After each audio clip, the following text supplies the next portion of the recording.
welcome to my YouTube channel. So if you are new to the YouTube, please subscribe my channel and like and share with your friends. So today we will discuss 50 more MCQs of biology of chapter photosynthesis and higher plants. So here we go. So first question.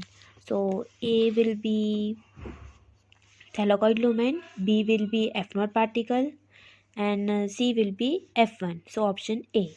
Breakdown of proton carrier developed during chemosynthesis lead to the release of energy.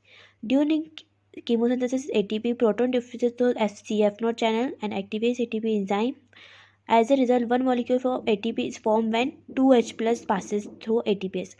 So it is मतलब ये ना जो ATP का है ये 2H plus देगा, but new NCERT में ये 4H प्लस कर दिया है अपडेट. सो मे बी अगर NCERT अगर ओल्ड NCERT से चल रहे हैं तो 2H प्लस आएगा, और अगर न्यू NCERT से चल रहे हैं तो 4H प्लस आएगा. 54. If the green plant cell are incubated in O18 label, so which will become radioactive? So sugar radioactive हो जाएगा. Which of the following statement about the dark reaction is correct? So C. They are depend upon the product synthesis during the light reaction. फिर which of the following summarize the difference between the light reaction and dark reaction? ये light reaction दे रखी है, dark reaction दे, तो अपने को बताना है incorrect statement. तो इसमें से इनकरेक्ट कौन सा होगा? तो फर्स्ट है लाइट रिएक्शन बायोसिंथेटिक फेज और डार्क रिएक्शन फोटोकेमिकल. सो ये रॉन्ग है, क्योंकि लाइट रिएक्शन को अपन फोटोकेमिकल बोलते हैं और डार्क रिएक्शन को बायोसिंथेटिक बोलते हैं. So and second option check कर लेते हैं. The reaction occur in over thylakoid, सही है. दिस रिएक्शन स्ट्रोमा में होती है, ये भी सही है. इट प्रोड्यूस NADPH और ATP, ये भी सही है. ये प्रोड्यूस करते हैं और ये कंज्यूम करते हैं, ये भी सही है. These are directly depend upon the light, okay right. और ये प्रोडक्ट पे डिपेंड करते हैं, ये तो गलत ऑप्शन कौन सा है? फर्स्ट. तो 56 का ऑप्शन आ जाएगा D. Number of Calvin cycle required to generate 2 molecules of hexose sugar is. So 12 answer आएगा, क्योंकि एक मॉलिक्यूल 6 को करता है, 2 मॉलिक्यूल 12 को करेंगे. 58. 1 molecule of glucose in Calvin cycle is formed from 6 CO2, 18 ATP plus 12 NADPH. So C option. फिर diagrammatic question आ गया है आपके सामने. सो आपको अब डायग्राम जो NCERT की है वो बहुत अच्छे से देखिए और करके चाहिए. सो X, Y और Z बताने. तो X अपना होगा, ऑप्शन देख लेते हैं अपन. Select the option. सो ये लाइट रिएक्शन, सो X होगी लाइट रिएक्शन. Y जो होगा उसमें कार्बोहाइड्रेट सिंथेसिस होगा और Z में स्टोरेज होगा. ठीक है, तो ऑप्शन इसका बी आ जाएगा. फिर उसके बाद है ये लेबलिंग है A, B और C. तो A होगा RUBP, जिस ऑप्शन में देख सकते हैं. इसमें इसके रिएजेंट लिखे हुए हैं. तो A RUBP होगा. B कार्बोक्सिलेशन के बाद क्या बनता है? 3PGA बनता है. उसके बाद C सुक्रोज, तो ये मतलब ट्रायोस फॉस्फेट होता है. तो ये ऑप्शन नंबर B. फिर स्टेटमेंट पे इस क्वेश्चन आ गया. Carboxylation is the most crucial step of Calvin cycle where CO2 is utilized for the carboxylation of RUBP. So ये सही है. फिर statement 2. Carboxylation is catalyzed by the enzyme Rubisco which result in the formation of 2 molecules of 3PGA. ये भी सही है. तो दोनों स्टेटमेंट सही है. Identify the correct sequence of stages of Calvin cycle. पहले कार्बोक्सिलेशन होती है, फिर उसके बाद रिडक्शन होता है और उसके बाद फिर रीजनरेशन होता है. So option number C. CO2 combines with RUBP in the presence of enzyme Rubisco to form 3PGA. The process of Calvin cycle is included under carboxylation में पहले होता है ये Rubisco का full form RUBP carboxylase oxygenase. Glucose synthesis occurs during the which stage. तो glucose synthesis कहाँ पे होता है? रिडक्शन होकर. जैसे कि अपन ये देख सकते हैं, ये जो प्रोसेस है, फर्स्ट ये कार्बोक्सिलेशन हो गया, उसके बाद ये B3PGA बन गया, उसके बाद रिडक्शन होकर ग्लूकोज बन रहा है. आप समझ रहे हो? डायग्राम से इसे कनेक्ट करके लोग क्वेश्चन दे सकते हैं. सो इसका ऑप्शन आएगा reduction. During fixation of 1 molecule of CO2 by C3 plant, number of ATP and NADPH required are. So CO2 के अंदर अपन 3 ATP होता है और 2 NADPH बनता है. फिर how many ATP and NADPH molecule required to make 1 molecule of glucose. तो 18 ATP and 12 NADPH. 18 ATP and 12 NADPH बनता है एक मॉलिक्यूल के अंदर। How many number of C2 molecules are required to synthesis 1 molecule of glucose? तो 6 CO2 बनती है, 6 cycle होती है।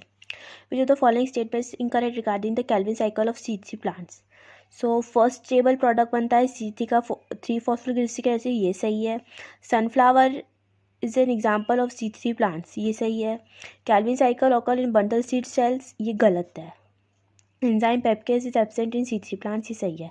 सो इनकरेक्ट बताना है तो ऑप्शन आ जाएगा सी, क्योंकि कैल्विन साइकिल मीजोफिल सेल्स में होती है, बंडल सीड्स में नहीं होती है। फिर अपन क्वेश्चंस करते हैं C4 पाथवे के। Kranz anatomy is not exhibited by which of the following? Maize में होता है, शुगर केन में होता है, सोरगम में होता है, सनफ्लावर में नहीं होता है। So option will be D. Select the incorrect statement with respect to the Kranz anatomy. Kranz anatomy अपन कहाँ पे देखते हैं? सोरगम और मेज में, ये सही है। Large number of chloroplast are present in the bundle sheet cells, ये भी सही है। फिर उसके बाद large size bundle sheet cells are arrange in a wreath like manner, ये भी सही है। Chloroplast of the bundle sheet cells possess thin walls, thin नहीं होती है, थिक होती है। So incorrect option will be D. Select the correct statement regarding the first stable product formed in the Hatchins-like pathway. So OAA is formed by the carboxylation of phosphophenol in bundle sheet cell. OAA bundle sheet cells में नहीं बनता है, mesophyll cells में बनता है, तो ये wrong हो गया। फिर इधर सेकेंड है oxalate acid is form by the carboxylation of PEP in mesophyll cell, ये सही है। Phosphoglyceric acid is form in the mesophyll cell, ये गलत है। और phosphoglyceric acid form the bundle sheet cells, ये भी गलत है। तो करेक्ट ऑप्शन क्या है? B. Consider the following statement with respect to the C4 pathway and select the correct one. Mesophyll cell में पोसेस बोथ रुबिस्को पैप, गलत है। मीजोफिल सेल्स में सिर्फ पैप केस होता है, रुबिस्को नहीं होता है। Initial CO2 fixation occur in mesophyll cell, ये सही है। Initially CO2 fixation mesophyll cells में होती है और जो फाइनली जो होता है वो बंडल शीट सेल में होता है। तो सेकेंड एंड थर्ड करेक्ट है, तो ऑप्शन क्या आ जाएगा? B. In C4 plants Calvin cycle enzymes are present in the. Calvin cycle enzymes कहाँ पे प्रेजेंट होते हैं? बंडल कैल्विन साइकिल एंजाइम मतलब C3 के एंजाइम्स पेप्केज, तो कहाँ पे प्रेजेंट होंगे? तो बंडल शीट में प्रेजेंट होंगे, क्योंकि C3 साइकिल जो चलती है वो बंडल शीट में चलती है। During the C4 plants Calvin 75 during C4 pathway PEP combines with CO2 in the presence of enzyme pepcase to form OAA. This process of initiation fixation of CO2 occurs in, so कहाँ पर होती है pepcase enzyme?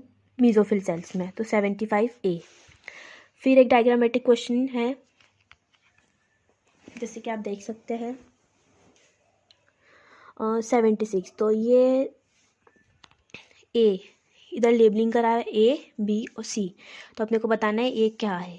A पहले यहाँ पे fixation होगी, B के बाद यहाँ पे डीकार्बोक्सिलेशन होगा, CO2 निकल जाएगा, उसके बाद यहाँ पे वापस रीजनरेशन हो जाएगा। तो ऑप्शन है D। 77। फिर ये P और Q क्या है? तो P फर्स्ट मीजोफिल सेल है और Q बंडल शीट है, तो ऑप्शन नंबर आ जाएगा 77 C। 78. In an experiment, photosynthesis performed during the day, you provide a plant with radioactive CO2. So plant is best characterized as. So ये कौन सा plant होगा? C4 plant होगा ये, because C4 plants में उसने radio active algae लिया थी और उस पर उसने ये एक्सपेरिमेंट शो करा था और ये पता चला था C4 प्लांट्स के लिए। Select the incorrect pair. 2 carbon compound phosphoenol pyruvate, 3 carbon compound PGA, 4 carbon malic acid, 5 carbon compound, ये सही है, ये भी सही है। 3 कार्बन कंपाउंड PGA है, 2 कार्बन, ये रॉन्ग है, ये 3 कार्बन कंपाउंड होता है। Optimum temperature condition for photosynthesis, so ये ऑप्शन ए है। ये आप याद रख सकते हो कि C3 प्लांट्स के लिए 10 to 25 डिग्री सेल्सियस और C4 के लिए 30 to 45 डिग्री सेल्सियस। फिर स्टेटमेंट बेस्ड क्वेश्चन है, Calvin pathway is common to C3 and C4। Yes it is true, Calvin cycle बहुत दोनों के लिए कॉमन है। Bundle sheet cells are rich in an enzyme RuBisCO, so ये भी correct है, तो दोनों स्टेटमेंट करेक्ट है। 82। फिर मैच द कॉलम है, जैसे अब ये देख सकते हैं, जैसे C3 प्लांट्स क्या होता है, ये हेलियांथस। ओके, C4 प्लांट्स में अपन क्या एग्जांपल पढ़े थे, शुगर केन और मेज का, दोनों के एग्जांपल आ जाएंगे। सो ऑप्शन ए थर्ड हो जाएगा और बी का आ जाएगा first and second, C option बन जाएगा। 83 match the column 1 and column 2, select the correct option. फिर C4 प्लांट्स क्या होता है, कर्नाज एनाटॉमी जाता है, क्लोरोफिल बी एस्टेरिक पिगमेंट होता है, C2 प्लांट फोटो ऑक्सीडेशन हो जाता है, तो first second and third A option correct हो जाएगा। फिर ये क्वेश्चन है फोटो रेस्पिरेशन के। At mild temperature the enzyme RuBisCO has, so यहाँ पर नोट करिए ये माइल्ड टेम्परेचर है, तो माइल्ड टेम्परेचर पे इसकी एफिनिटी CO2 के लिए ज़्यादा होगी देन फॉर O2। अगर इधर लिख देते हैं अगर एट हाई टेम्परेचर, तो फिर इसकी एफिनिटी O2 के लिए ज़्यादा हो जाती देन फॉर CO2, और ये फिर फोटो रेस्पिरेशन कर देता। फिर ये रिफर इक्वेशन देख के रखिए। फिर ये कौन सी इक्वेशन है, RuBpO2 ये फॉस्फोग्लिसरिक एसिड बनाएगा, ग्लाइकोलिक एसिड, तो ये बनता है फोटो रेस्पिरेशन के अंदर। फिर 86 photo respiration interferes with the successful functioning of Calvin cycle, yes वो इंटरफेयर कर देता है और साइकिल चलती है वो बंद हो जाती है। उसके बाद statement 2 photorespiration oxidise RuBisCO with an acceptor of CO2 in Calvin cycle. So हाँ, ये भी सही है, दोनों करेक्ट स्टेटमेंट है। फिर हाउ मेनी ATP और NADPH produce in process of photo respiration. So photo respiration में ना ATP बनती है और ना NADPH, जीरो, कुछ भी नहीं बनता है। During photosynthesis there occurs synthesis of sugar, synthesis of ATP, utilization of ATP, synthesis, ये एक ATP यूज़ कर लेता है और अपनी एक ATP वेस्ट कर देता है photo respiration. Which of the following is form during the photo respiration, तो फोटो रेस्पिरेशन में क्या बनता है, ग्लाइकोलेट बनता है, ATP नहीं बनती है, NADPH नहीं बनता है, शुगर नहीं बनता है। फिर है कुछ factors affecting photosynthesis. The law of limiting factor was given by, Blackman ने दिया था, कब दिया था, ईयर भी याद करना पड़ेगा इसका, 1905 में। फिर ये कुछ डायग्रामेटिक क्वेश्चन है लाइट का। फिर इधर इन्होंने करेक्ट स्टेटमेंट पूछा है, तो करेक्ट स्टेटमेंट क्या होगा, A, B और C लेबलिंग करके दे दिया है, तो A light is a limiting factor in the region A, ये सही है। यहाँ पे जो है A रीजन में लाइट लिमिटिंग फैक्टर होगा, C या B में ये सैचुरेशन पे पहुँच जाएगा। फिर region C represent at the rate of photosynthesis is not increase further by increasing light intensity because some of the factors become limiting, सही है, इससे आगे ये नहीं बढ़ पाएगा, सैचुरेशन आ जाएगा। And point D represent the intensity of light at which some other factors become limiting, यहाँ पे इसलिए लिमिट हो जाएगा, तो ये सैचुरेशन इससे आगे वो नहीं बढ़ेगा। So all of these are correct. Quality of light refers to wavelength of light. फिर C4 plants show CO2 concentration at about 360 और प्लांट C4 360 CO2 कंसनट्रेशन उनको कम चाहिए होती है और C3 प्लांट्स में ज़्यादा लगती है, तो 450 हो जाएगा। फिर select the incorrect statement. So upon incorrect statement में आपको सारे ऑप्शंस पढ़ने हैं, उसके बाद आपको ऑटोमेटिकली पता चल जाएगा कि कौन सा गलत ऑप्शन है, तो अपन पढ़ लेते हैं। द प्लांट और internal factors are depend on the environment condition of the area only. So यही रॉन्ग आंसर है, क्योंकि ये सिर्फ इन्वायरमेंट एरिया पे नहीं डिपेंड करता है, बाकी दूसरे भी फैक्टर्स होते हैं जो उस पर भी डिपेंड करता है, तो यही अपना मिल गया है। फिर भी अपन पढ़ लेते हैं। At any point the rate of photosynthesis will be determined by the factor available at सब ऑप्टिमल लेवल, ये सही है, ये NCERT की लाइन है। फिर है tomatoes and bell pepper allowed to grow in carbon dioxide enriched atmosphere for higher yields, ये भी सही है। Water stress causes the closure of stomata, ये भी सही है, डायरेक्ट लाइन NCERT की है। तो इनकरेक्ट वाला अपना फर्स्ट था। With reference to the factors affecting the rate of photosynthesis which of the following is not correct पूछा है। Increasing the atmospheric CO2 concentration up to 0.05 can enhance CO2 fixation, सही है। C3 plants, so 95 question. With the reference to the factor affecting the rate of photosynthesis, which of the following is incorrect? So increase the atmospheric CO2 concentration up to 0.5%, enhance the CO2 fixation, ये सही है। B वाला गलत है, क्योंकि C3 plants respond to low temperature and while C4 plants respond to high temperature. फिर tomato green house gases में CO2 enrich environment में अपन उसको रखते हैं और लाइट सेचुरेशन 10% की होती है, ये भी सही है, तो option number B Tropical plants have higher temperature optimum than the plants upper to temperately. Tropical में हाई टेम्परेचर होता है और टेम्परेट में लो, तो आंसर सी आ जाएगा. फिर plants adapt to low light intensity have, जिसकी लो लाइट इंटेंसिटी होती है वो क्या होता है, मतलब they have larger photosynthesis unit size than the sun plants. Which of the following factor beside being one of the reactant in the process of photosynthesis indirectly affect its rate? So which of the following factor besides being one of the reactant in the process of photosynthesis indirectly affects its rate?